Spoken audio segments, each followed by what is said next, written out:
اللہ تبارک و تعالیٰ کبھی آزمائش کے لیے اس کے رزق میں تنگی کرتا ہے تو وہ شکوہ کرتا ہے کہ میرے پروردگار نے میری اہانت کی، میری توہین کی، میری بے عزتی کی، یعنی چاہیے تو یہ تھا کہ مجھے بہت کچھ ملتا، لیکن معاذ اللہ اللہ تعالیٰ نے میری بے عزتی کر کے مجھے بہت کم دیا، شکوہ کرتا ہے۔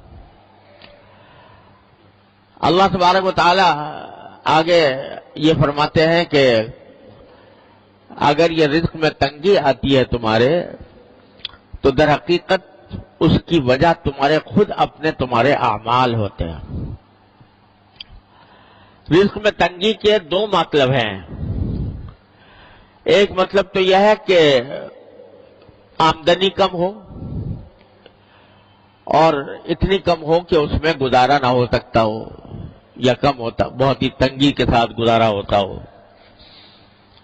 یہ بھی رزق کی تنگی کی ایک شکل ہے۔ اور دوسری رزق کی تنگی کی شکل یہ ہے کہ آمدنی دیکھنے میں تو بہت ہے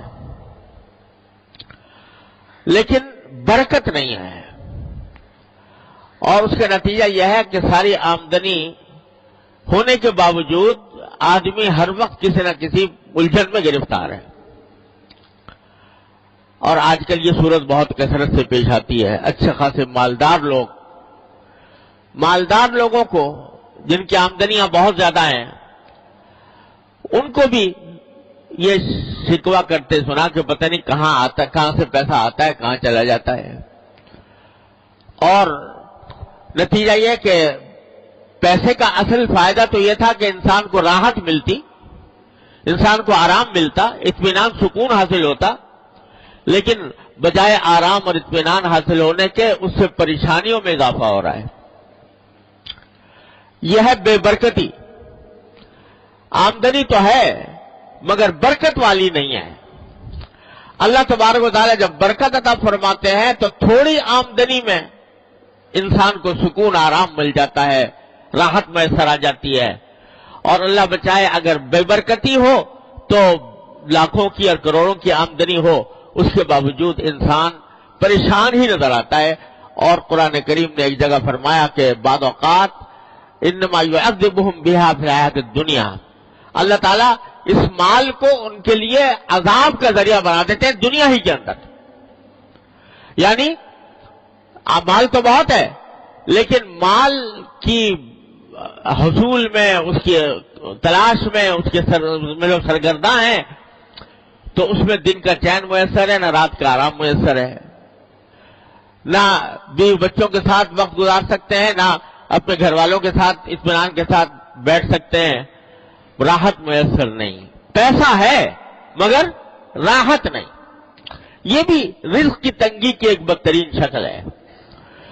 تو اللہ تبارک و تعالیٰ دونوں قسم کی تنگیوں کا، اس میں الفاظ جو ہیں دونوں قسم کے تنگیوں کے کو شامل ہیں کہ چاہے آمدنی کم ہو یا آمدنی میں برکت نہ ہو، دونوں کی وجہ در حقیقت یہ ہے کہ تم لوگوں کے حقوق ضائع کرتے ہو۔